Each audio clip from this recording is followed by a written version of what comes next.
My name is Mike Adams, and my psychiatrist suggested I keep this journal for my thoughts and feelings. I had just gone through a traumatic divorce and was having a hard time coping with it. The doctor told me to tell my story, including what I was thinking and feeling at the time. He explained that this would help me deal with my trauma. It helped, and after that, journaling simply became a daily habit. Let me start by saying that I feel like I am nothing more than a sad divorce statistic. I caught my wife Carrie cheating, and now I'm divorced. I suppose it must have mattered that her lover, my boss Justin Bosner, was blackmailing her. But for me, it didn't matter the slightest. I couldn't get the image of them having sex out of my head. Apparently, Justin got my wife drunk at a company party I couldn't attend and took advantage of her. He then took pictures and used them to force her to have sex with him several times. I'm also on the crime stats because I beat the crap out of him and got arrested. Luckily, I had a great lawyer, my brother Tom. He was able to prove my temporary insanity, and I was acquitted. Then my former boss tried to sue me for damages. When the jury heard the whole story, they did not award him any damages. Then I sued him for destroying my marriage. This time, the jury found him guilty, and I was awarded 6 figures in damages. I then sued our mutual employer for not following the morals clause in the employee handbook. I won a 7-figure settlement. Financially, I came out of this mess smelling like a rose, but I was still divorced and single. Carrie was the love of my life. For 8 years, life was as close to perfection as any husband could expect from his wife. It was only by chance that I found out what she and my boss were doing. One day, when Carrie's phone rang and she wasn't in the room, I answered the call. I picked up the phone, and before I could say a word, I heard the voice on the other end say, "I can't wait to have you." I immediately recognized my boss's voice. I was so shocked that I just hung up. A few minutes later, he called back and my wife answered. I could tell by the look on her face that she was upset about the call, but eventually she just responded, "Okay." That evening, Carrie said she wanted to visit a friend. I said I was fine with it. We didn't have kids, so there was no problem if either of us wanted to go out.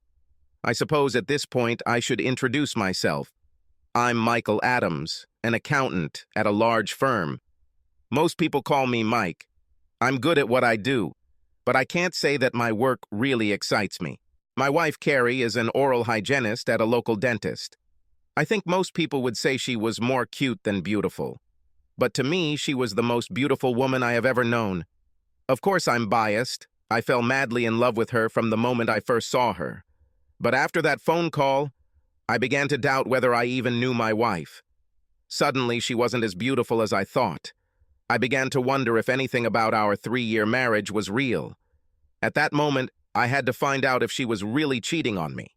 When my wife left, I immediately got into my car and followed her until she stopped at a motel. I watched as she walked to the door and knocked. When the door opened, I saw my boss there, wrapped only in a towel. He grabbed my wife and pulled her to him. She pushed him away, but entered the room. What could my wife see in this guy? He was fat and bald. I waited about 15 minutes and then walked to the door. I knocked and said in a fake voice, "Receptionist, there may be a problem in your room." A few moments later, Justin opened the door and I rushed inside. I found my wife on the bed without clothes. Horror flashed in her eyes when she saw that it was me. "Oh God," she screamed. "Mike, it's not what it looks like. I didn't want to be here, but I had no choice." After that, I set to work on my boss. I beat the crap out of him. I then turned to my wife, who by then was in shock. "You said you had no choice. Now here's something about which you actually have a choice, the choice to go home or not. I strongly recommend that you don't do this." With this final warning, I left the room and headed home. Once there, I poured myself a glass of scotch and quickly downed it. Then I poured myself another and settled into my lounge chair in the living room. About 30 minutes later, there was a knock on the front door. I knew who it was. It was the police. After confirming who I was handcuffed and taken to the county jail. I've heard stories about how hard it can be inside. A reasonable person would have been scared, but I wasn't scared. I was still so angry that I didn't care about anything or anyone. Unfortunately, some asshole decided he was going to make me his bitch. I beat him so badly that they had to take him to the county hospital. Luckily for me, there was a security camera in the cell, and it clearly showed that another prisoner started the fight. According to the police, I was simply defending myself. That night, I did a double. Both men I beat had to go to the hospital. In Justin's case, they had to remove one of his private parts, and they weren't sure the other one would ever work properly. I was glad that this asshole probably wouldn't produce any future assholes to bother women. The funny thing is that I'm not a fighter. I'm not the biggest guy. However, when I was little, my father taught me and my brothers to box. But other than fighting my brothers, I've never been in a real fight. Despite all the pain I caused my boss, it was nothing compared to my pain. The woman I loved more than anyone in the world proved to me that she was nothing more than a cheating bitch. Carrie tried to see or call me over the next few days, but I shut her off and tried to bury my pain. I never wanted to be hurt this much again. When my brother arrived, I filled him in on what had happened. He quickly negotiated my release on bail and then took me home to stay with him and his wife, Susan. They were very kind to me, but I was in so much pain that I was a complete bastard. Finally, one evening, Susan pulled me aside and said, "Mike, I know you're hurt, but your brother and I are not to blame. If you're going to be a complete asshole, you might as well go home to your cheating wife or get a hotel room." I apologized, and from that day on I started thinking and doing the right thing again. My sister-in-law and my brother were my safe haven, and I treated them as such. Tom filed the divorce papers for me and simultaneously filed a lawsuit against my employer. A few days later, my former boss sued me for the injuries I caused to him. Tom was smart. He obtained a stay of trial against me pending a decision on the criminal charges. Once I was found not guilty due to temporary insanity, Tom turned his attention to my boss. Justin grinned as the trial began. He thought he was going to get a little richer at my expense. However, my former boss had no idea how deep my brother dug for information. By the time the criminal case against me was completed, Tom had found several former employees of the firm who confirmed that Justin had done the same to them. And as I mentioned, when the trial was over, the jury awarded me damages. Of course, Justin was fired immediately, but that wasn't the worst thing for him. He was arrested for rape. The problem with the case against Justin was that there was no physical evidence. However, 6 women testified against him, telling their stories. I didn't follow the progress of the case because I was completely absorbed in my divorce. I remember reading that he was found guilty of something else, but it wasn't rape. It didn't matter to me other than he was going to jail. I know that Carrie was called as a witness and was, in fact, present at every day of Justin's trial. I remember exactly that everyone was very disappointed that he only got 7 years. Even though it was proven that Carrie was drugged and then blackmailed, I could not overcome it. All I could think about was my wife and Justin in bed. So I filed for divorce. I tried to look at it from Carrie's point of view, but I couldn't. If she had just trusted me and told me the truth, I could have dealt with Justin. But she didn't, and the fact that she kept coming back for more made me think that maybe deep down Carrie liked what she was doing. My last divorce hearing was incredibly traumatic. Carrie was there with her lawyer, and she kept trying to talk to me privately before the hearing. I made sure this didn't happen. Then, throughout the hearing, Carrie continued to try to catch my eye. The only time I looked at her, there was a pleading look in her eyes, but I was in too much pain to pay attention to it. When the judge granted our divorce, Carrie became hysterical. In the end, they had to call an ambulance. I thought I would never see her again, but I was wrong. Having completed the last of my trials, I had to move on with my life. When all the lawsuits were settled, I was worth close to almost $3 million. And this is even after I paid my brother 30% of everything that was awarded to me. He didn't agree, but I forced him to accept it. Now I was divorced and wealthy, but what should I do next? I couldn't go back to my previous job.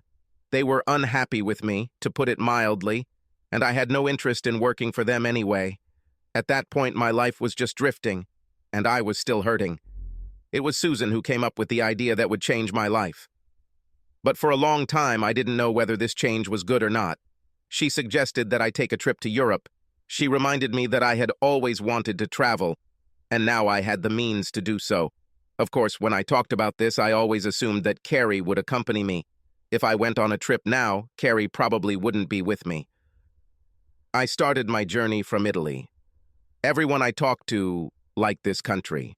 I was impressed by the historical sites and the wine was excellent. But overall, I was disappointed. Then I went by train to Germany. On the train, I met a charming English woman, Sarah Smythe. She turned out to be a good travel companion and a first-class guide. Sarah also turned heads with her beautiful blonde hair and soft brown eyes.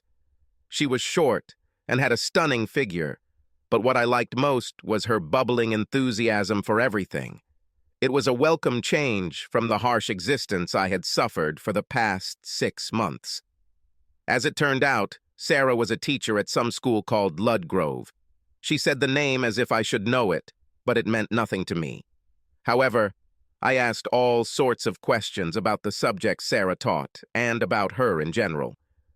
I was a little surprised to learn that she taught math and science to children ages 8 to 13, and I could see from the sparkle in her eyes that she loved what she was doing. As far as I was concerned, Germany would have been a waste of time if it weren't for Sarah. Sarah had extensive knowledge of World War II. I've never really been interested in World War II, but Sarah brought the topic to life. And actually visiting the places where this happened was fascinating. Before anyone starts thinking about an affair between Sarah and me, the issue was immediately taken off the table. When we first started talking, she told me that she had just broken up with her long-term boyfriend. It was a traumatic breakup, and Sarah had no intention of getting into another relationship for some time. On the other hand, I hastened to assure her that I was equally not interested in finding a new girl. I spoke in detail about my recent divorce. However, I was surprised by Sarah's compassion for my ex-wife. Even though I was in no way looking for a new girlfriend, I was surprised by the number of women who flirted with me. I wondered if it was because I had acquired the appearance of a bad guy. I had 2 days of stubble on my face. I also grew my hair longer than ever before. I can assure you that this was not on purpose. I just became a little lazy about taking care of my hair, since I didn't have to worry about work anymore. However, the flirting bothered me, and I constantly apologized to Sarah for it. I was embarrassed because some of the women were flirting right in front of her without knowing about our relationship. Sarah just laughed about it and even teased me when the other woman started checking me out. In fairness, however, it should be noted that Sarah had an equal number of admirers, and she was equally embarrassed when they pestered her. I, of course, teased her back about this too. From Germany, I traveled independently to Sweden and Denmark. Sarah had booked an apartment in Paris for 2 weeks, so she headed there. I really enjoyed both Scandinavian countries that I visited. I found the people warm and friendly. The language barrier was a bit difficult without Sarah. She spoke 4 languages in addition to English, Italian, French, German, and Spanish. However, even without Sarah, I was able to make myself understood. By prior arrangement, I met Sarah at her apartment for the last 3 days of her vacation. Paris is a great city, but I wouldn't give you 2 cents for the people who live there. I know it's unfair to judge everything by the few I've encountered, but it seemed to me that among the Parisians there was some kind of deep-seated hostility towards the Americans. And I find Frenchmen obnoxious. The attentions that Sarah received in other countries paled in comparison with the aggression of the French. One even sat down at our table during dinner and spoke to Sarah in French. It didn't end well for the Frenchman when Sarah threw a glass of wine in his face. He just laughed and started making fun of me. However, when I stood up and he realized that I was towering over him, he finally got the hint and ran away. On my second night in Paris, I took Sarah out for dinner and a walk along the Seine. It was a beautiful night and the moon was almost full. We stopped to watch several boats passing by. For the first time since my marriage ended, I felt at ease. "Sarah," I said, turning to her, "I want to thank you for everything you've done for me. You turned what could have been an unpleasant trip into something enjoyable. This was exactly what I needed." I leaned over and kissed her on the cheek. A second later, Sarah cupped my face with both hands and kissed me on the lips. I admit, I kissed her back. When we pulled away from each other, neither of us said anything about the kiss. Instead, Sarah started talking about the history of the city and some of the landmarks we passed by. That night, I went to bed embarrassed, but not unhappy. On our last night in Paris, Sarah cooked us a wonderful dinner in her apartment. We sat on her balcony talking for hours, but then I reminded her that we had to get up early the next morning to catch our flight back to London. As I passed Sarah's room on my way to the bathroom, her door opened. She was wearing a beautiful white peignoir. In the light coming from her room, I could see the silhouette of her beautiful body. She threw herself into my arms and kissed me passionately. Of course I answered. Before I knew it, we were on her bed, and I was massaging her breasts. Sarah groaned and pulled off her negligee. I began to move my hand over her stomach, kissing her neck. But suddenly I stopped and pulled away from her. "I'm sorry, Sarah," I said in a choked voice. "I can't do this. It's still too early for me." I could see the disappointment in her eyes, but Sarah slowly stood up and hugged me. "I understand. I just think I might fall in love with you." "You are a wonderful, wonderful woman," I assured her. "I'm just so confused, and the last thing I want to do is hurt you." She kissed me on the cheek, and I went to the bathroom to finish getting ready for bed. As I stood there brushing my teeth, I kept wondering if I had been a complete fool for turning Sarah down. Neither of us said anything about it the next day. When we landed in London, Sarah and I said goodbye, and we each took our own taxi. I thanked Sarah again for being such a wonderful guide, and then she kissed me on the cheek. Of course, we exchanged addresses before parting. We promised to write, but I was sure that this would never happen. However, I invited her to have dinner with me on the last night of my vacation, and she agreed. I still had 2 weeks left on my schedule, so I rented a Range Rover and decided to drive around the UK. I planned to visit several major cities in England and then head to Scotland. I've been told the countryside is beautiful. I then planned to turn back south and visit Wales. I took the Range Rover because I was told that some of Scotland's roads can be quite steep. At least that was my plan, but it never happened. I cursed myself as I tried to get out of London the next evening. I was late at the bank because I was trying to make sure I had the funds when I got to Scotland.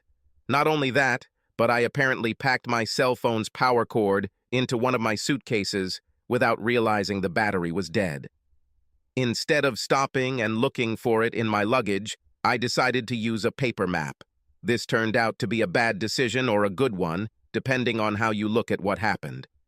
I left the bank just before closing. I studied the map for about 5 minutes before deciding which way to go.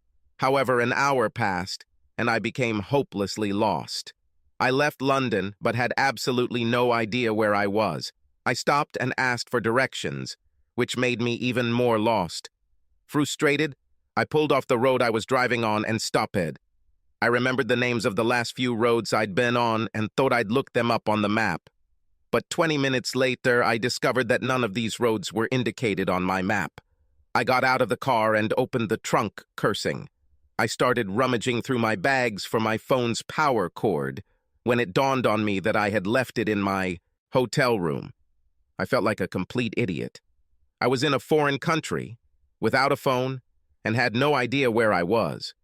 While I was trying to figure out what to do next, I decided to pull out my gun. Yes, I know. In England, it is against the law to have guns. In fact, I think it is illegal to own guns in most European countries. But I'm an American, and I wasn't going to travel without protection. I took my Ruger 9mm with 2 magazines, each holding 18 rounds. I decided that this would be enough protection. You're probably wondering how I was able to get my gun through customs. Actually, it wasn't that difficult. First, I disassembled the gun and then put the parts in special boxes that I made myself.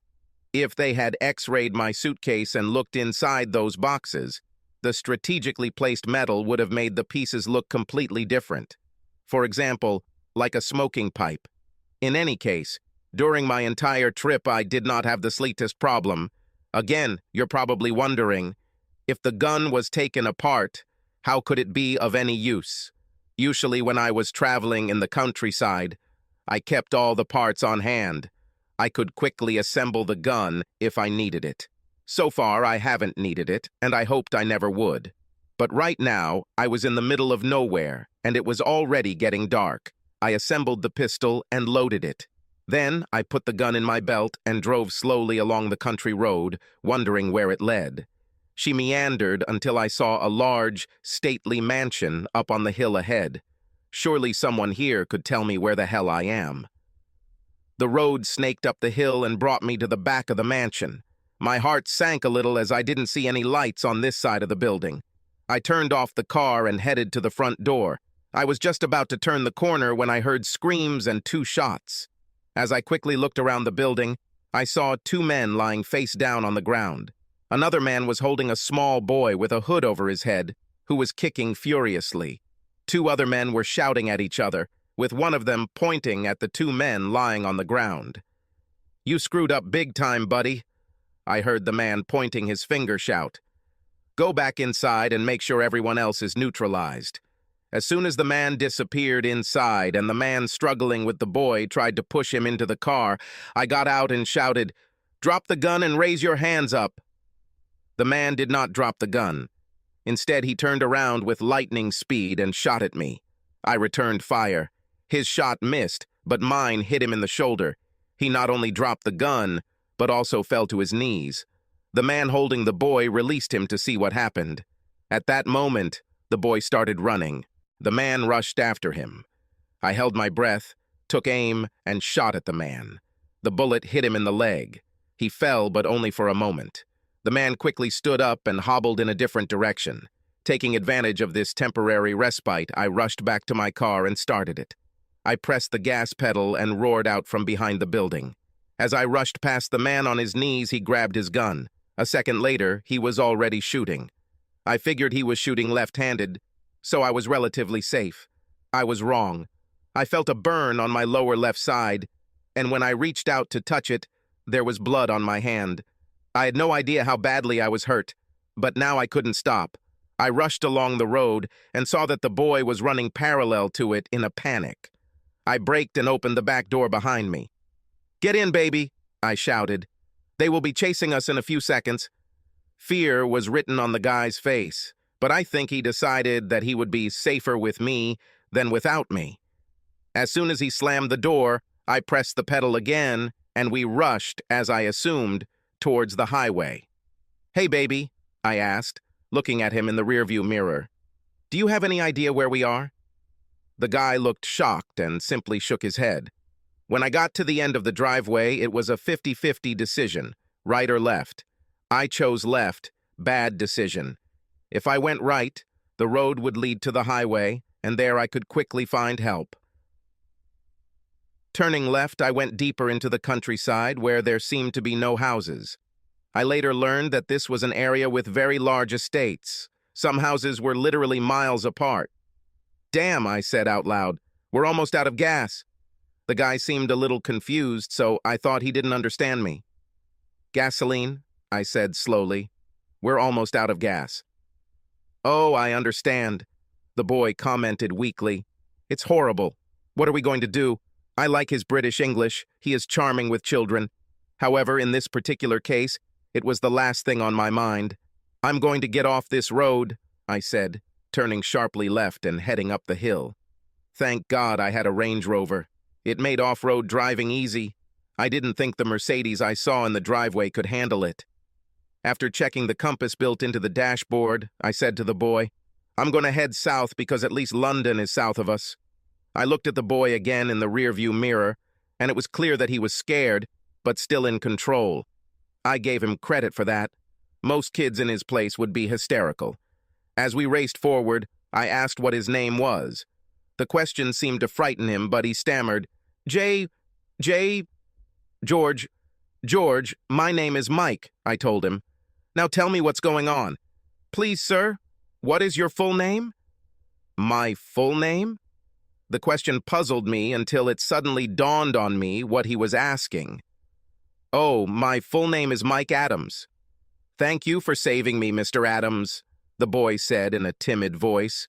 "I haven't saved anyone yet," I answered and continued to ask, Where are we, and why did these people try to grab you?" I, I, I don't know exactly," George answered. His voice was shaking, and I didn't want to push him too hard. I loved that he showed so much self-control and courage. "I was at my friend Peter's house over the weekend when these people broke into the house. They threw a bag over my head, and one of them dragged me away. I don't know what happened to Pater, his parents, and their servants. Looks like Pater's parents have money, and this is a kidnapping. They probably took Pater too." I expressed my view of the situation. "We must keep moving until we find some help." We continued through fields and streams, but found no houses, or any buildings for that matter. All I could think of was to keep heading south. Eventually, we had to come across a road. We went over one hill, went down into a field, and then went up another hill. As we climbed the second hill, the car began to jerk. I realized that I was almost out of gas, so I found some bushes to hide the car. When the car stopped, I got out and walked around behind it. Lifting the trunk lid, I pulled one of my suitcases towards me and began to examine it. I didn't find what I wanted, so I pulled another suitcase towards me.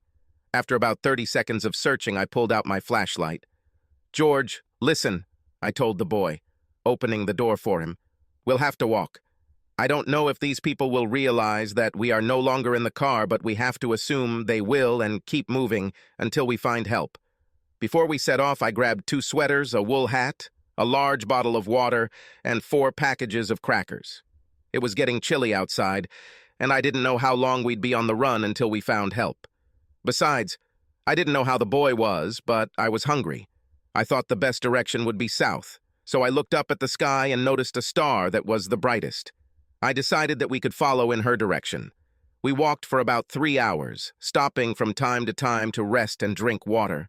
We crossed several streams, but I did not dare fill my bottle with water. The time was approaching midnight, and I knew that the boy was very tired.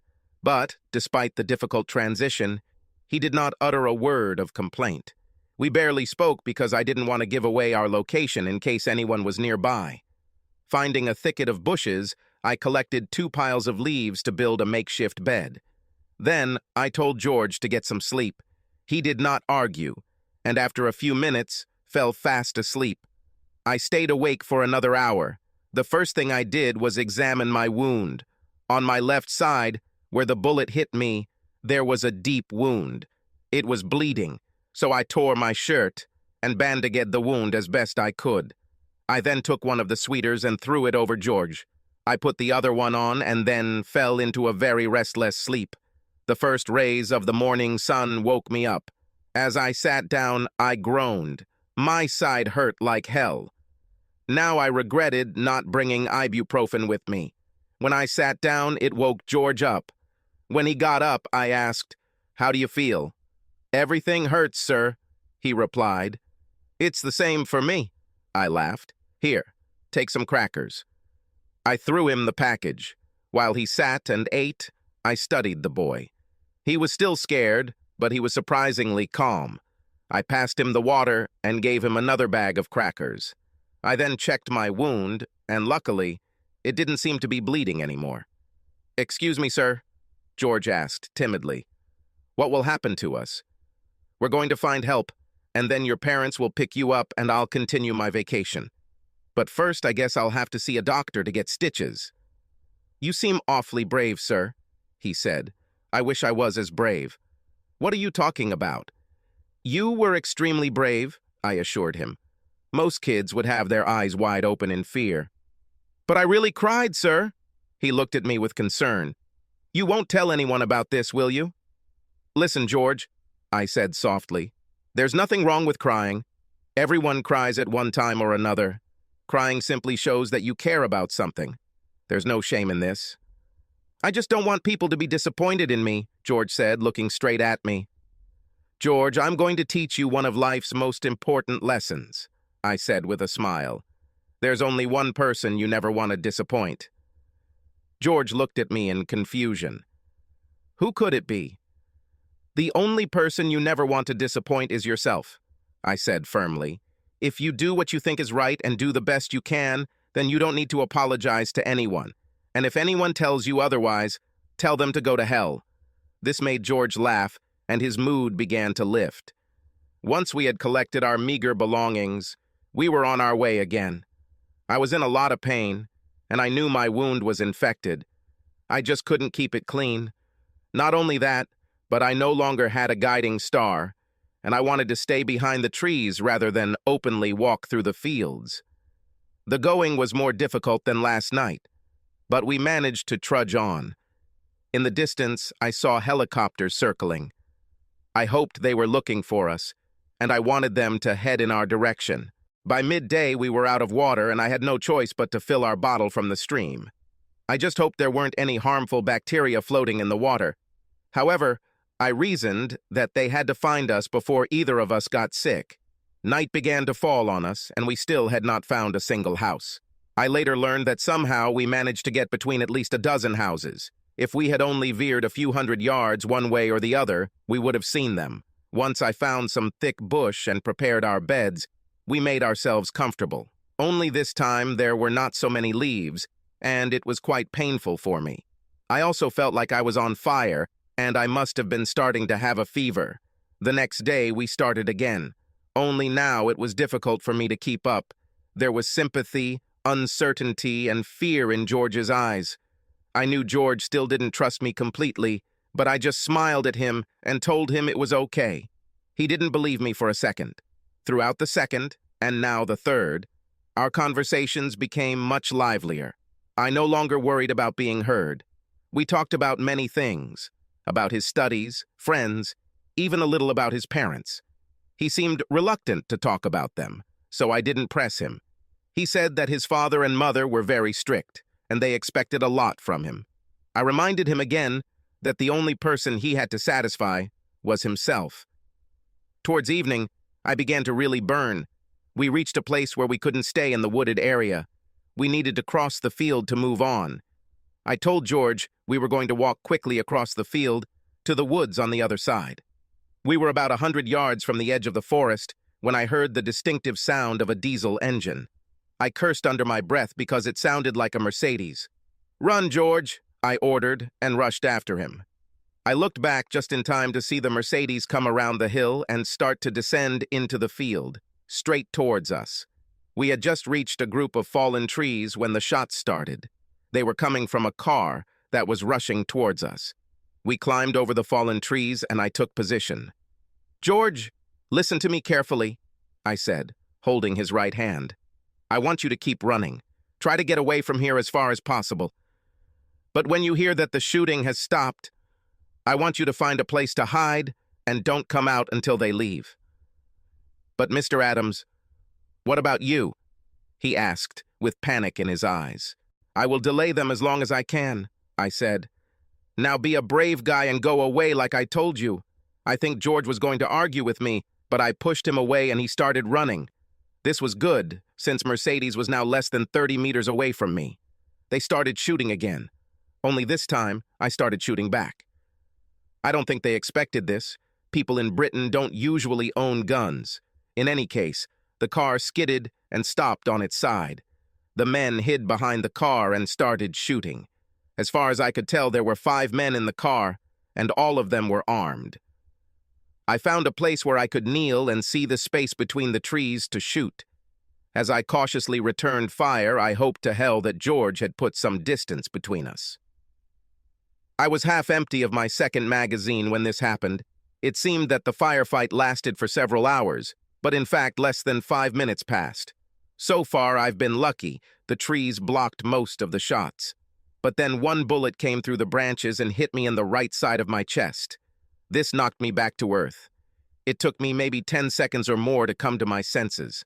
While I was lying there, one of the men decided to check on me. This was a serious mistake on his part. I shot and he fell. I shot twice more, but then I started to lose consciousness. At that moment, I heard a roar and a shadow flashed over us. That's when I saw the helicopters flying in. Armed men descended on ropes, shooting as they descended.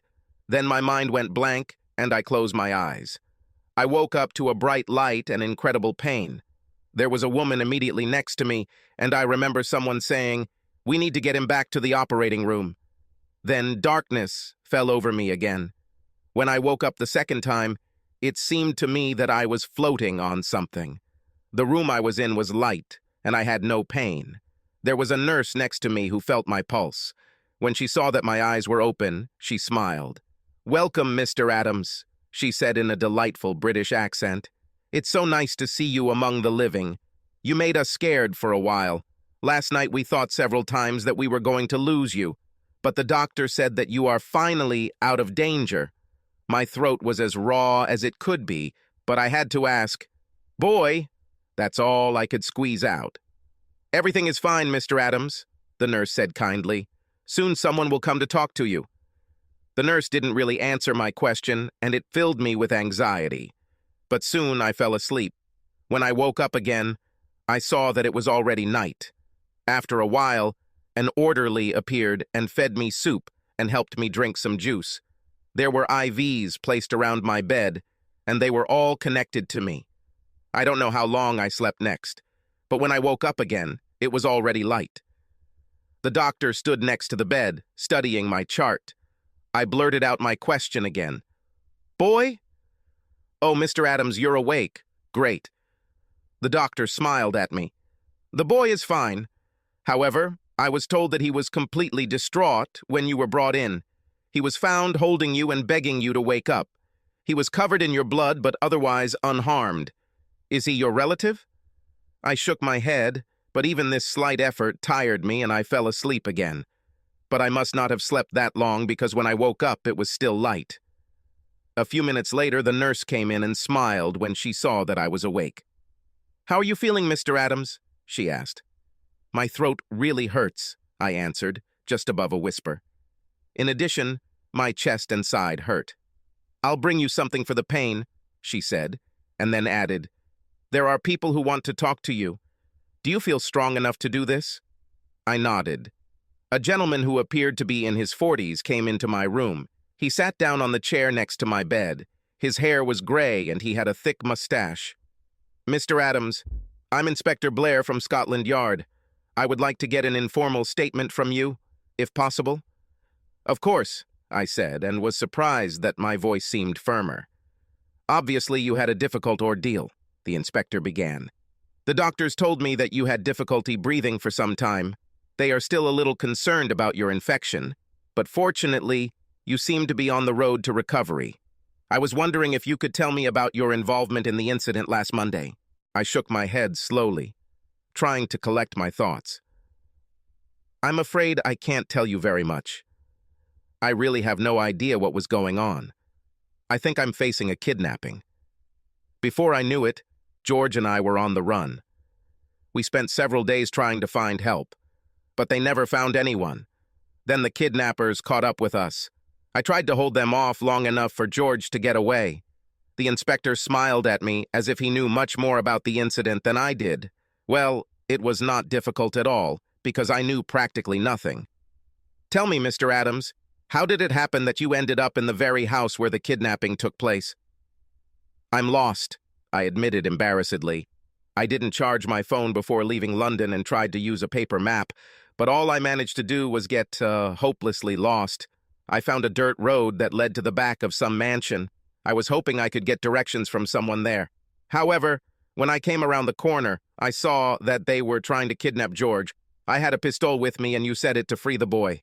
We left in my rental car, but I was almost out of gas. When the car stopped, George and I had to walk. As I said, we couldn't find anyone to help us. After that, I just tried to hold them off. How did you find us?" "Since the abduction was reported, search teams and helicopters have been combing the area. One of the helicopter pilots noticed a car speeding down the slope and followed it. They came across your firefight and stopped it. Then you and the boy were taken to the hospital. At first, we thought the boy was seriously injured because there was a lot of blood on him. But, as it turned out, it was your blood. He refused to leave you." "I told him he was brave," I said. The inspector leaned back in his chair and smiled. "This is an amazing story." "It's true, I swear," I protested. "If you don't believe me, ask George." "Oh, I believe you, Mr. Adams. However, there is one point that I would like to make clear. The pistol you used to defend yourself, where did you get it? I was like a deer in headlights. The phrase, "oh shit," flashed through my head. I knew I was in trouble now. However, I knew that without this gun, I would probably be dead. "I brought it with me from the United States," I answered quietly. "I don't think so, Mr. Adams," said the inspector with a chuckle. "It is an offense to bring weapons into the UK. The pistol we found had its serial numbers filed off. So, you must have received the weapons from the kidnappers. You're very lucky to have done this, aren't you?" Confusion on my part suddenly gave way to crystal clarity. The inspector challenged me to plausibly deny the presence of a gun. I wasn't one to look a gift horse in the mouth. I quickly confirmed the inspector's assumption. "Yes, that's exactly what happened. I surprised one of the kidnappers and was able to take the gun from him." "Excellent," said Inspector Blair, standing up. "You know, I wouldn't mind a cup of tea. May I suggest you two?" "To tell you the truth, Inspector, I would kill for a mug of coffee." He laughed and said, "I'll see what I can do." 10 minutes later, the inspector returned with an orderly who had a cup of tea and a mug of coffee. There was also a plate of biscuits, which I think the English call biscuits. "Mr. Adams," the inspector began after taking a sip of tea, "I have a lot to tell you, and we have a lot to work out before you talk to anyone else. So let me start by correcting your misconception. The boy you know as George is actually Peter. Peter is the future Duke of Windsor, and you would probably call him the future King of England. However, the correct title is future King of the United Kingdom of Great Britain and Northern Ireland. This information shocked me to the core. I couldn't think of anything to say, so I remained silent. His Highness was spending the weekend with his friend George at Lord and Lady Ashford's estate. Lord and Lady Ashford are George's parents. There was a guard of 8 people there. 2 of this guard were killed, 3 seriously wounded, and the rest incapacitated. This was a well-planned, well-coordinated attempt to kidnap the prince. In fact, if you hadn't stumbled upon it, they would have managed to capture him, and we would have been completely unaware of what happened. Why these people tried to kidnap the prince, we still have no idea. I also have no idea how they knew where the prince was. These are the things that we will definitely look into. As for now, all I know for sure is that you are fucking a real hero." I considered the inspector's information and then weakly replied, "I don't feel like a hero. Actually, I'm just a little nauseous." "Should I call someone?" asked the inspector. I shook my head. "No, I'll be fine. Now we have to decide what to do next." The inspector took the last sip of tea and took out a notepad and pen. Information about the assassination attempt on the prince leaked out almost immediately. Since then, there has been a commotion in the country. Now that the prince has been safely rescued, celebrations have continued for several days here and abroad. However, it also put intense pressure on virtually every investigative agency in the UK to get to the bottom of what happened. I suddenly felt panicked, as the whole incident looked like a terrorist attack. If this was the case, then my family, as well as myself, could be in danger. "May I make a request?" I asked. "You, of course, can make a request, but whether I can satisfy it is a completely different question." "Could you not mention my name?" I asked immediately. "Interesting," said the inspector, smoothing his mustache. "Why do you want me to do this?" "I just think it would be safer," I tried to explain. "If this is the work of some terrorists, and I am on the list of those who thwarted their plans, they may try to strike back at my family and me." "Yes, I understand what the problem might be," the inspector agreed. "I'll talk to my boss about it and let you know in a few days. For now, we are keeping you a secret. Are there people who might become anxious if they don't hear from you? If so, we will contact them and tell them the cover story." "Maybe my parents," I said, after thinking a little. "What day is today?" "Today is Friday, the 6th. I lost almost a week," I said quietly. "I have a flight scheduled back to the United States in a week, starting this Sunday. I doubt I'll be out of the hospital in a week. It might be better if you send an email to my parents using my account and simply say that I am extending my vacation. We found your itinerary in your luggage. We've been tracking the places you plan to stay to see if anyone has contacted you. So far, no one has tried to do this. Oh, another person you should know about, I said, remembering my obligation. I was to have dinner with Miss Sarah Smythe on Saturday evening. The inspector's eyebrows rose when I mentioned my invitation to dinner. How do you know Miss Smythe? I met her on the train on the way to Germany, I explained. We became friends, and she also became my unofficial guide. There is nothing romantic between us. She was just very kind and helpful. I understand, said the inspector, standing up. Shall we write her an email? When I nodded, the inspector continued.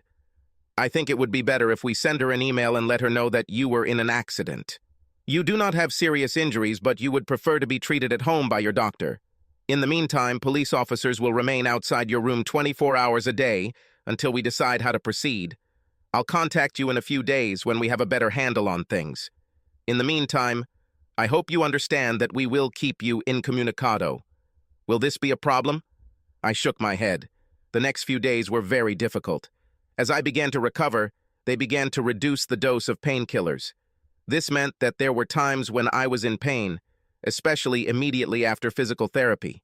I didn't feel good. At first, it was interesting to watch television reports. The mood, especially in Britain, was one of grateful jubilation. But there was also anger at the police for failing to prevent the abduction. After watching a day or two of continuous coverage, it became difficult to watch. I believe I was suffering from a mild form of PTSD. Just when I was beginning to believe that Inspector Blair had forgotten about me, he arrived the following Tuesday. I was hoping he would give me some good news, like when I would be allowed to be discharged. I just wanted to get better and go home. I was standing at the window, wishing I could be outside, when Inspector Blair entered my room. You look surprisingly well, Mr. Adams. I'm so glad you're recovering so quickly. This makes my news even sweeter. Sounds promising, I said, sitting down on the edge of my bed. We have made incredible efforts to get to the bottom of this cowardly attack. Unfortunately, we still don't know who was behind the kidnapping. However, we managed to capture 2 of the criminals alive, and we still hope to get at least one of them to tell us what we want to know. Well, that makes my request just as important as before, I replied. I hope you will keep my name secret.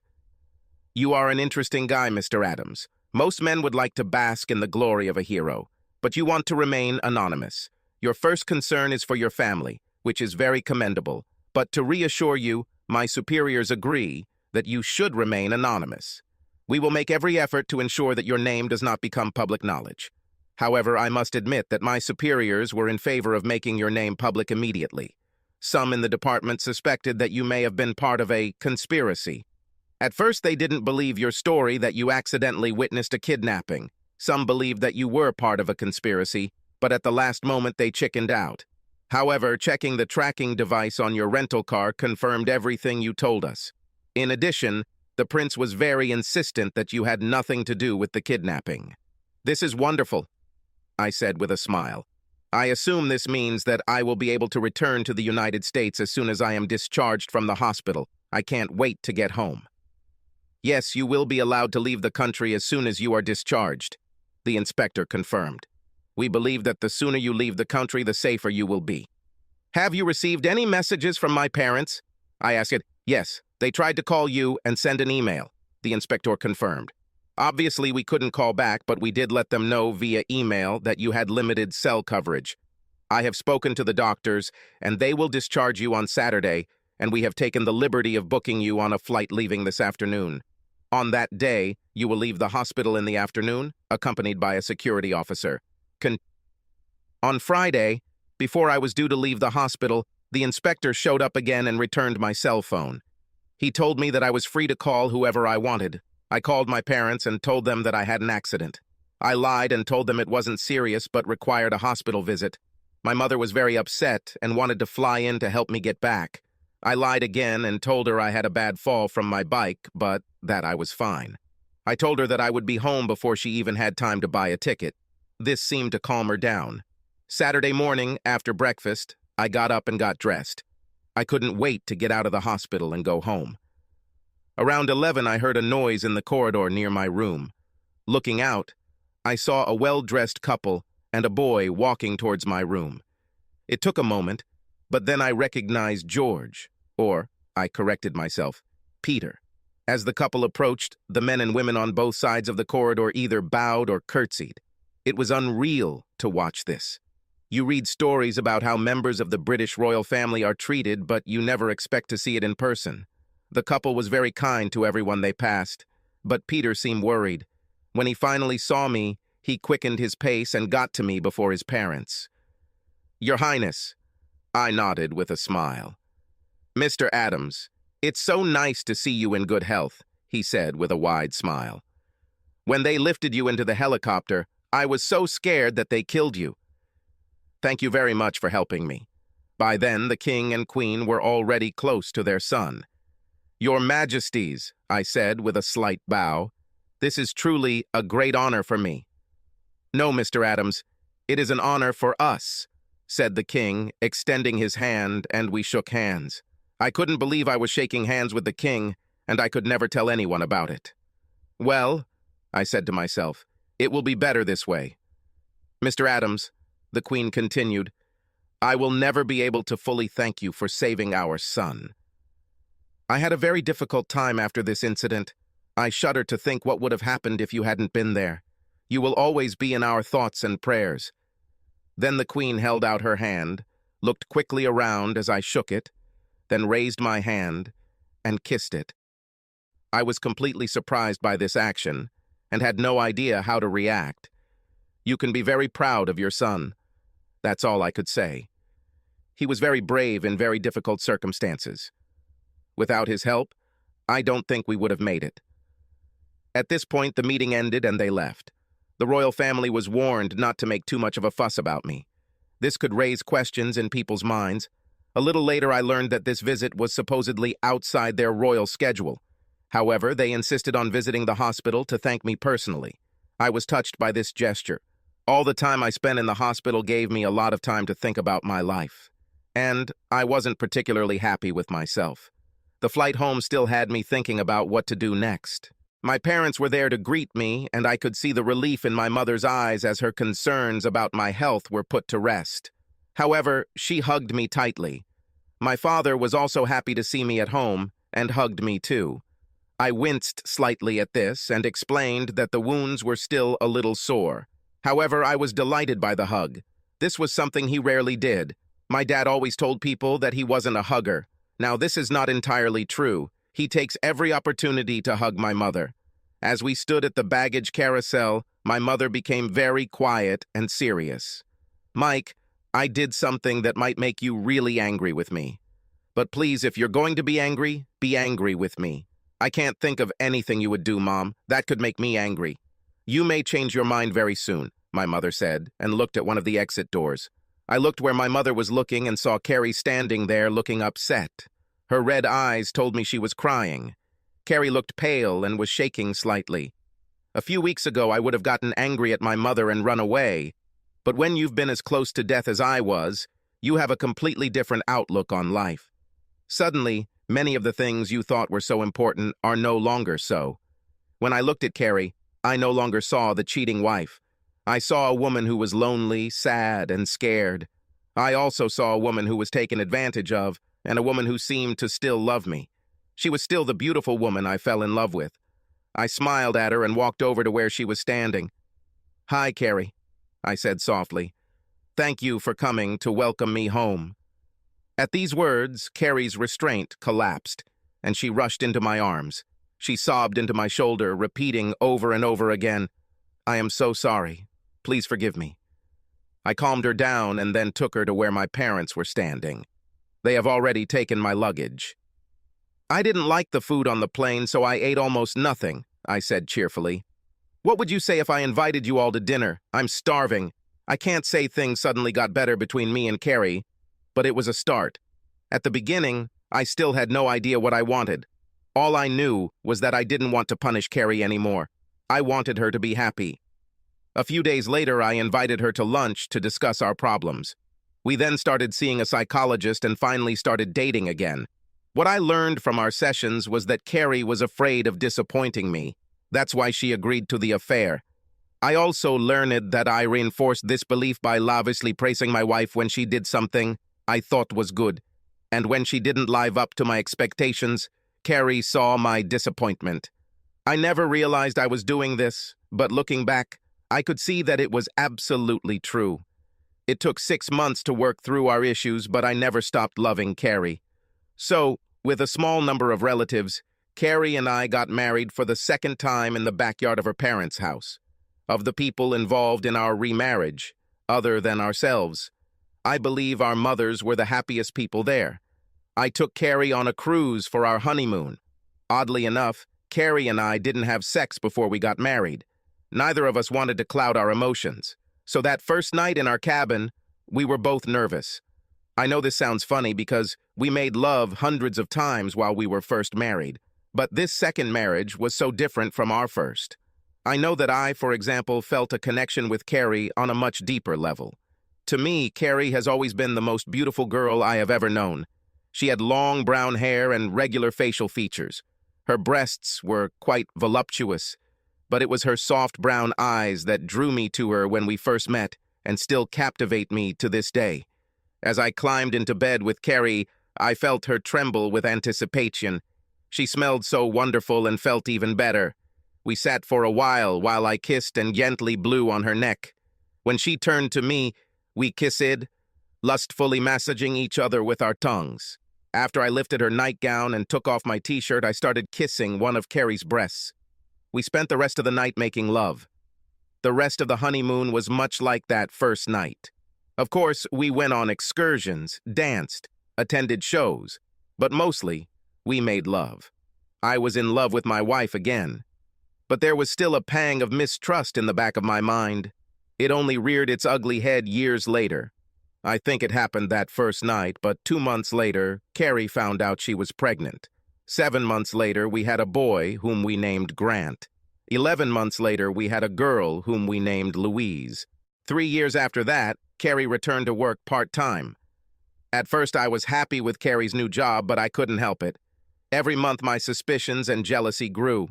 I kept my fears to myself, but it created tension in our marriage. Even though Carrie didn't do anything to make me worry, I was worried nonetheless. At the same time, I didn't realize it, but I began to distance myself from my wife. I guess I was mentally preparing myself because I couldn't shake the feeling that Carrie would betray me again. Carrie suffered because of my mood, and it affected her. We started arguing more and more often. Eventually, I began to think about divorce. It was Carrie who persuaded me to see a psychologist again. At first, the sessions seemed to achieve nothing at all, but then gradually I was able to see the hole that I had dug for myself. The relationship between us became much better after I realized my problem. Then we began to rebuild our relationship. For the next year, life was great for my family and I. Then disaster struck us. Unbeknownst to us, Justin Bosner was released early from prison. His hatred for me grew exponentially during his time in prison. Carrie and I had just put the kids to bed when we heard several windows in the front of our house break. I went to check what was wrong, while Carrie went to make sure the kids were okay. When I walked into the living room, I ran into Justin, and he pointed a gun at me. "Well, Mikey, baby, I've been waiting for this moment for a long time," he growled. "I'm going to beat the crap out of you and then fuck your pretty little wife. I'm sure she'll love it just as much as before." I wanted to rip this asshole's head off, and I took a step forward, but he pointed the gun even further. "I wouldn't do that, Mike. I can finish you off before you even get close to me. But I want this moment to last a little longer." At that moment, I saw Carrie fly into the living room from the dining room and grab the gun when Justin tried to return it. I instantly moved and tried to grab the gun, but it fired before I could do it. Carrie fell to the floor, and I punched Justin in the jaw, causing him to stumble back, where he hit his head on the wall and fell unconscious. Then I found myself on my knees, cradling Carrie. She was wounded in the stomach. I grabbed the phone off the coffee table and dialed 911. It seemed like hours, but 8 minutes later the police and ambulance were there. I took a towel to press against the wound. I remember shouting, "Please hold on, Carrie. Please do not die." Carrie lay in my arms looking up at me. "You are the only one I have ever loved. Thanks for taking me back. take care of our children." Then her eyes closed. They never opened again. The hospital staff did everything they could to save her, but the damage was too great. I was in complete despair, thank God for our two mothers. They moved in with me and took care of everything while I was out. It took losing Carrie to finally realize that I was her one true love. I know I was at a funeral, but I can't remember anything about it. All I remember is thinking that I should be dead and not Carrie. Justin was arrested and charged with first-degree murder. He committed suicide in prison before his trial. I was angry that he got off so easily. It took about 3 months, but I finally started to come out of my stupor. My children were the main reason for my recovery, as I had to be strong for them.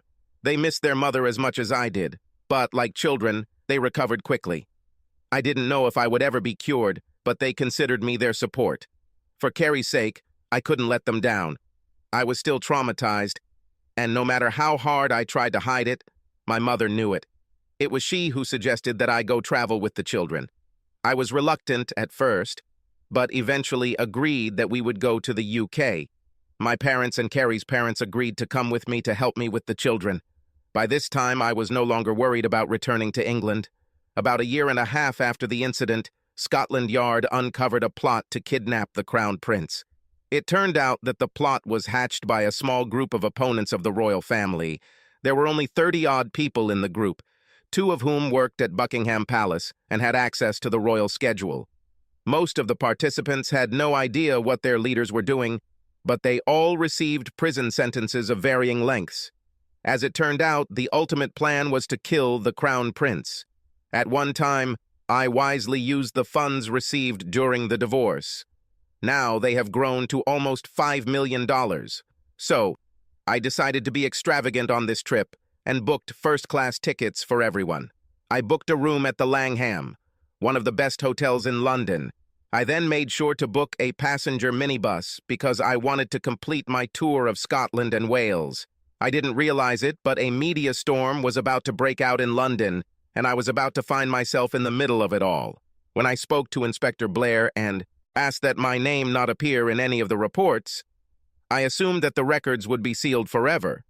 However, they did not permanently seal the records. They just sealed them for 5 years. If the case remains unsolved, the sealing period will be extended. Another year passed before anyone asked to open the records to the public. This request was finally granted. At one time I asked that my name not be mentioned in any reports, but this did not happen. My name was everywhere. When we returned to the UK, the more persistent reporters who followed my movements calculated the date of my arrival. If I had even the slightest inkling of what was about to happen, I would never have taken this trip. I would move my entire family to a place known only to me and stay there until everything calmed down. But I had no idea, so I went on a trip that I hoped would help me heal my soul from the loss of Carrie and the guilt I felt for not fully trusting her love. As I pulled out my bags and began packing for this trip, I discovered Sarah Smythe's long-forgotten phone number. I was sure that this number was no longer in service or was now being used by someone else. However, with the slight chance that it might be hers, I called. If I could contact her, perhaps I could convince her to join us on our tour. At any rate, I felt that I still owed her dinner for the one I had canceled when I fled England over 6 years ago. I was pleasantly surprised to find that the number was indeed still Sarah's. I was even more glad that she immediately remembered who I was. Sarah told me she was very disappointed that I had to cancel our dinner. However, Sarah also assured me that she completely understood why I had to do this. I felt a little guilty that I couldn't tell her the real reason, but this was a chapter of my life. I felt it was best to leave it in the past. We talked for a good 2 hours. I can only imagine what my phone bill will be like. However, it was a very pleasant conversation. I have several friends who are so close that we can go months without talking. But when we do, it feels like no time has passed at all. So it was with Sarah. Little by little, we told each other about our lives over the past 5 years. Sarah was pleased when I told her that I had remarried Carrie and had 2 children. Sarah told me that she still teaches at the same school, but is now an assistant principal. She wasn't married for long, about 2 years ago. The marriage was disastrous, and the divorce was particularly nasty, leaving her ex-husband extremely bitter. It was clear that Sarah's failed marriage was still bothering her, so I finally told her about Carrie's murder and my attempts to put my life back together. There was a long silence after I finished talking about Carrie's death, and for a moment I thought Sarah might have hung up. But then I heard her sobbing on the other end of the line. "Oh, Michael, you make me feel so miserable," she said in a trembling voice. She always addressed me by my full name and rarely by my short name. "However, you have your children. I know this seems like small consolation right now, but in the years to come you will realize how truly blessed you are." At first I didn't know what to say, but then I chuckled hesitantly and said that we should leave the sad stories behind. Sarah agreed and started telling me about some of the funny things her students did. I was grateful for the humor, but eventually revealed the real purpose of my call. "Look, I know I'm saying this at the last minute, but I'm coming to England with the children and their grandparents," I explained. "I'd like to be able to travel a little. If there is any way you could free yourself, I would like you to join us." "Oh, I'd love to do that, Michael, but I can't get free right now. It's the middle of the semester and I have so many classes to teach. I'm so terribly sorry." "I understand," I said, but I couldn't hide my disappointment. "Look, I still owe you dinner from last time. Perhaps you could set aside an evening to have dinner with me." "I would love to do that," Sarah said immediately. "However, you must promise to bring your children and their grandparents. I would love to meet all of them." "Wonderful," I said joyfully. "I'll call you when I get to London and we'll work something out." As I said, even as we flew across the Atlantic, secrets that I had hoped would be locked away forever were about to come out. We arrived early in the morning, and I knew the best way to beat jet lag was to stay up until it was time to go to bed in the new place. If you did this, then the next day you were synced to the new time zone. Since the children slept for most of the flight, they were eager to start enjoying the trip. My parents and Carrie's parents weren't happy with the plan, but they went along with it because I insisted. As soon as we checked into our rooms, I called Sarah and made plans to have dinner with her the following evening. We then set off to explore London. We visited the Tower of London, took a boat trip on the Thames, and visited Legoland Windsor. We all had a great time, but the next morning, everything was about to change. That night, I went to bed happier than I had been in a long time. I was looking forward to our tour, and I was looking forward to dinner with Sarah. The next morning, I woke up to a knock on my room door. I booked a 2-room suite for myself and the children. The kids were still sleeping in one of the bedrooms when I hurriedly pulled on my trousers and shirt. I stumbled toward the door and opened it. A respectable, middle-aged man stood on the threshold with a newspaper under his arm. "Sorry for the intrusion, Mr. Adams," the man said apologetically. "My name is James Batterman, and I am the manager of this hotel. I sincerely apologize for disturbing your sleep, but I urgently need to talk to you." Still half asleep, I motioned for the man to enter. Behind him, the waiter wheeled a cart filled with juice, tea, coffee, and covered plates. Mr. Butterman motioned for the waiter to place everything on a table in the corner. Once this was over, the waiter was released. Mr. Batterman immediately poured me a cup of coffee, which I gratefully accepted. "I think you should sit down, Mr. Adams. There is news that I'm pretty sure you're completely unaware of." As soon as I sat down, Mr. Butterman unfolded the newspaper in front of me. The headline read, "Prince Peter Kidnapping Mystery Solved." Under the title was a large color photograph of me. I quickly scanned the article and groaned. My thoughts were racing in a million directions at once. But the main thing in my thoughts was the protection of my children. After reading enough of the article to know that I had been completely exposed, I looked up at Mr. Batterman. "How bad is it?" I asked. "Right now, hundreds of people and dozens of media representatives are crowding around the hotel, hoping to catch a glimpse of you. Apparently, rumors have leaked out that you are in London and that you are staying here. The TV stations have been talking about you all morning. I expect the crowd outside the hotel to increase. I have already contacted the police to request some form of crowd control. Simply put, Mr. Adams, you have become a media sensation. All of Britain wants to know everything about you. My head was a mess, and I still had no idea what to do. But then I suddenly felt that I knew why Mr. Butterman was visiting me. I assume you would like us to stay somewhere else? Oh, heavens, no, said Mr. Batterman with a look of horror on his face. I'm only here to let you know what's going on, and to assure you that we will do everything in our power to protect your privacy. What do you propose to do? I still wasn't sure what to do with this mess, and was more than a little scared by it all. And these were just my first thoughts from the unfolding madness. It only got worse as the days passed. I would personally advise you and your family to stay at the hotel, at least for today, Mr. Batterman suggested.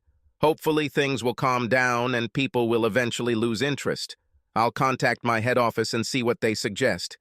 The only problem with your plan is that we have dinner planned with my friend at Padella's restaurant. Mr. Batterman thought for a moment and then offered a solution. May I suggest you invite your friend here and have dinner with us? Our hotel has a 4-star restaurant and only seats 46, so it will be quiet and private. I told Mr. Batterman that his suggestion was great and I would cancel my order and order a new one here. Please let me take care of this for you, he offered, and I agreed. I was still in shock from what was happening, and at this point I couldn't even see what was happening outside. Mr. Batterman, may I ask you a question? I was hoping he would help me make sense of all this. Of course, I will answer everything I can. Why is this so important now? I mean, the kidnapping happened over 6 years ago. Okay, maybe the police got a little mixed up on the details, but does it matter? The prince was rescued and is safe and sound. Mr. Batterman thought for a moment and then smiled kindly. Mr. Adams, you are an American, so our royal family is more of a curiosity among your people than anything else. But for someone who is truly British, the monarchy is the foundation of our country. The nation was stunned when news broke that the Crown Prince had been kidnapped. The whole of Great Britain was plunged into a cloud of fear and sorrow. Then, when he was saved, the nation rejoiced as one. If you remember, the news of his safe return marked the beginning of 3 days of celebrations. Now to know that you, sir, saved the prince, and that you sought no recognition for your actions, you have captured the imagination and aroused the gratitude of this nation. All I can say is that every member of my staff considers it an honor to serve you in any way we can. Also, I want you to know that you will not pay for anything during your stay here at Langham. No, I can't agree with that, Mr. Butterman, I immediately protested. Our presence here is already causing you and your employees a lot of inconvenience. Mr. Batterman raised his hands. If it makes your sense of justice any better, I spoke to head office this morning, and they are thrilled with the free publicity. Bookings have already increased by more than 18%. When Mr. Batterman left, Grant and Louise came out of their bedroom. The breakfast Mr. Batterman left behind included bacon, eggs, bagels, and Danish cheese. There was also oatmeal. I prepared plates for both of them and then sat them in front of the TV. I started the Toy Story movie for them. This was their favorite movie.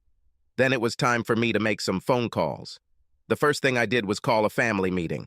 I woke up both grandparents and asked them to come to my room as soon as possible. I then called Sarah to let her know about the change in plans. When I called her, she picked up after the first ring. Michael, I can hardly believe what I see on TV. Is any of this true? Unfortunately, all this is true, I confirmed. I'm sorry I wasn't honest with you about this, but the truth is that I wanted to put it all behind me. So that's why you canceled your dinner date with me? Sarah asked in such a voice that it sounded both like a question and a statement. Yes, I'm sorry that I deceived you, I apologized. But the British government agreed with me that it would be better if I left the country quickly and quietly. Is it true what they say about your injuries? They say you almost died. Are they exaggerating? Without exaggeration, all this is true, but there is nothing special about it. I wanted to change the topic about myself and move on to the topic of dinner that evening. Michael, this is very important, Sarah protested, and I thought she was angry with me. but she wasn't. I mean, you had to go through this whole ordeal alone and then come home and see how they kill your wife. At that moment, she began to cry. Please, Sarah, don't cry. I'm fine now. I just called to see if you would mind if we had dinner at the hotel tonight, all things considered. I understand if you don't want to come. I mean, the media has made this whole thing crazy here. I'll definitely be there tonight, Sarah said immediately. There's no way I'm letting you cancel another dinner because of me. See you at 6. When my grandparents arrived, I gave them the newspaper. Then I turned on the TV. All the news was only about me. I was beside myself with worry. I looked out the window at the front of the hotel and saw hundreds of people milling around. The police set up barricades and regulated the movement of people. The whole scene was surreal. When my mother was reading, she suddenly broke down and began to cry. This day got worse and worse. What happened, Mom? I asked with alarm. You almost died, and you never told us about it, she sobbed. I regret it, but I felt it was best to keep it all a secret in case terrorists were behind the kidnapping. I didn't want them to go after anyone else in my family. Then, when it turned out that they were not terrorists, I did not see the need to talk about it. I'm not sure my mother was happy with my explanation, but she accepted it. We met in my room before going down for dinner. Sarah looked stunning, and my parents were very interested in her. She easily charmed them and soon had them laughing at her stories of being the headmistress's assistant. Dinner got off to a very awkward start, as the entire restaurant stood up and cheered when we entered. Then people started coming to our table to introduce themselves and thank me.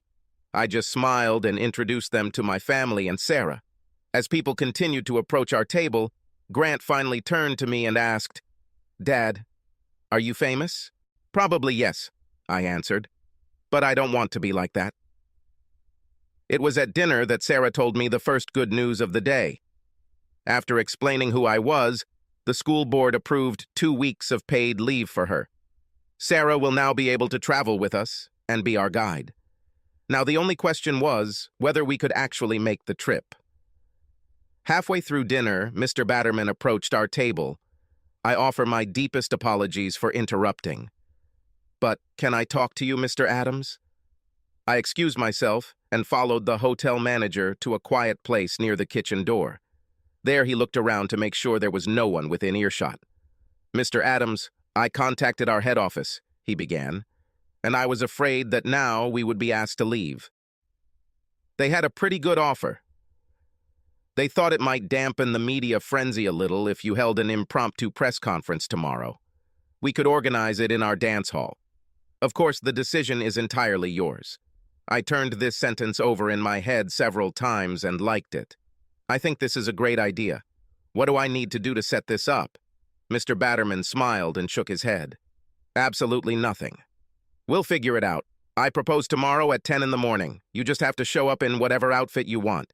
You should prepare a brief statement, and then we will give the press 30 minutes for questions. My parents and my wife's parents were very impressed when I told them about the press conference. My kids didn't care because they were waiting for their cake and ice cream. The next day, I have to admit that I was scared to death. I've never done anything even remotely close to this. Plus, I've never liked public speaking. At 9:50, Mr. Batterman led me into the main ballroom. I was stunned by his transformation. The back wall was decorated with American and British flags. Red, white, and blue garlands were hung throughout the hall. The hotel orchestra was positioned to the right of the podium with the American and British flags crossed in front. As we walked towards the podium, I noticed hundreds of people gathered around with television cameras mounted at the back of the room. My legs felt like cotton as I walked down the center aisle. Suddenly, people started standing up and clapping. By the time I reached the front row, the sound was deafening. My family followed me and were shown seats towards the front row. My children's eyes were wide open and they looked around the room in complete amazement. Both my mother and mother-in-law had tears running down their cheeks. When they were finally seated, my children were bouncing up and down in their chairs, asking one question after another to their grandparents. As we climbed onto the hastily constructed platform, the band began playing The Star-Spangled Banner. followed immediately by "God Save the King." Mr. Bannerman then walked up to the microphone and thanked everyone for coming. Then he gave me his word. I gave a short speech in which I let everyone know that I was grateful for the interest in me, but that I felt unworthy of it all. Then the questions began. They wanted to know everything that happened. One of the first questions was how I knew where the prince was in order to save him. I admitted I didn't even know he was a prince until I was in the hospital later. I then explained how I was hopelessly lost and was just hoping that some kind person could point me in the right direction. This caused laughter among seasoned journalists. They especially wanted to know details about the shootout. I didn't talk much about it, but I spent most of my time thanking the military who actually saved us. As I have already noted, if they had not arrived, I would have been dead. And perhaps the prince, too. After Mr. Bannerman thanked everyone for coming, reporters were still shouting questions as I walked out. I tried to answer the ones I could hear. Fortunately, I quickly left the hall and returned to my room. My children surrounded me, telling me about all the people who came to see me. The grandparents were in seventh heaven. Of course, when I planned this trip, none of us expected anything like this. A few minutes later, there was a knock on the door. When I opened it, Sarah was standing there smiling at me. I hugged her and thanked her for coming. She laughed. As they say in America, wild horses could not hold me. Michael, you were great. I was sitting in one of the back rows, and I had never heard the press speak so enthusiastically about anyone. They're usually a pretty jaded bunch, waiting for the next scandal. But they liked how you kept trying to put the credit on everyone else. They especially liked it when you talked about your deep respect and admiration for the prince and how courageous he was. Like I said, you were great. The next day, we were all invited to Buckingham Palace, even Sarah, which surprised me. It was during this visit that I learned something very important about Sarah. First, she was a close friend of the Queen. They went to school together. The second thing I learned was that her real name was Lady Sarah Smythe. Her father was the Duke of something. I tuned out when Sarah started explaining her family history. It was too difficult. Finally, the next day we went on our tour. To ensure our safety, the government provided a car with 2 security agents. Security was a must if we were going to travel. I thought this was all a waste of the guards' time, but Sarah was happy that we had protection, so I didn't make a fuss. Our first stop was Manchester. I've always been a big football fan. I even played on the high school team and the college team. Manchester United has always been my favorite professional team. I was hoping that maybe we could catch a glimpse of the field before driving around town. The Manchester club did much better. When they heard that I wanted to take a look at the field, they organized a small reception at the stadium. There I was, taken out onto the field with my family and Sarah. I even met a few players. I was amazed at how kind everyone was to us. Our next stop was Liverpool, and luckily it was a quiet visit. Since our schedule was not made public and the royal family asked the press to respect our privacy, we mingled with the crowd and had a wonderful time. From Liverpool, we continued north, stopping wherever Sarah thought we might like. I think because Sarah was a teacher, she was a wealth of information. It was so much more fun to have someone around who understood the history and significance of each place we stopped. We arrived in Glasgow and then Edinburgh, which we decided to make our home base. From there, we could take day trips wherever we wanted. Once again, we were able to move freely. The initial excitement died down, and I became yesterday's news. I was very happy about this. I can't, for the life of me, understand why anyone would willingly agree to become a celebrity. During this tour, I learned that not only was Sarah an excellent guide, but I was completely captivated by her. My parents and even my wife's parents quickly became very attached to Sarah, and the children were crazy about her. We started out as casual acquaintances and have now become close friends. Then one evening, when Sarah and I were out for a walk, I realized that my feelings for her went much deeper. We stopped to look at Edinburgh Castle when, on a sudden impulse, I leaned over and kissed Sarah tenderly on the lips. She looked at me in surprise for a moment and then hugged me and kissed me passionately. We returned to her room, but I didn't know what to do next. Luckily, Sarah had her own ideas. She quickly began to undress me, and using this hint, I began to undress her. Naked, we both slid into her bed. As we lay looking at each other, she said, "Please don't hurt me." "I will be very gentle," I assured her. "No, that's not what I meant," she said, with fear in her eyes. "I know you like me, Michael, but I fell desperately in love with you. I'll still sleep with you, but if it's not serious, please tell me. It would hurt, but it would crush me if you left me later." "Sarah, when Carrie died, I thought I could never love another woman," I said softly. "You prove me wrong. I can't promise that everything will end happily, but I really love you and I feel so comfortable and peaceful when you're around." That was all Sarah wanted to hear. After that, she turned into a wild woman. She couldn't seem to get enough of me. At first, our lovemaking was wild passion, but then it became slow and gentle. At 2 o'clock in the morning, I slipped out of bed and returned to my room. I didn't want my family to know what Sarah and I were doing. However, I was kidding myself because the next day at breakfast, they were full of smiles and smug grins for both Sarah and me. The tour ended too quickly, and we returned to London. I arranged for my mother to look after the children, which gave Sarah and I the chance to spend our last night together. The day we left was filled with hugs, kisses, and tears. I think Sarah was terrified that as soon as I got home, I would forget about her. Yeah, of course. Over the next months, we talked to her every day, sometimes several times a day. The children loved it when Sarah called because she always had some funny and fantastic story to tell them. Finally, I couldn't take it anymore, so I flew back to London and asked Sarah to be my wife. She, of course, agreed. We then went to talk to her father, who I learned was the Duke of Stirling. Sarah's mother died several years ago. The Duke of Stirling, or Percy, as he asked his friends and family to be called, lived on the family estate. The house was huge, and the grounds were vast. Sarah explained that farming on the estate covered most of the expenses, but not all. So the Duke opened the family home for tours. The money from these tours made up the difference and provided the Duke with more than enough money to live on. "So, you want to marry my little Sarah?" asked the Duke with a smile. "Yes, sir, very much," I replied. "Do you know that her brother Edward will inherit the title and estates?" he asked, as if it might bother me. "Therefore, none of her children can have the title." "Sir, let me assure you that it makes no difference to me whether Sarah has a title or not," I replied with a smile.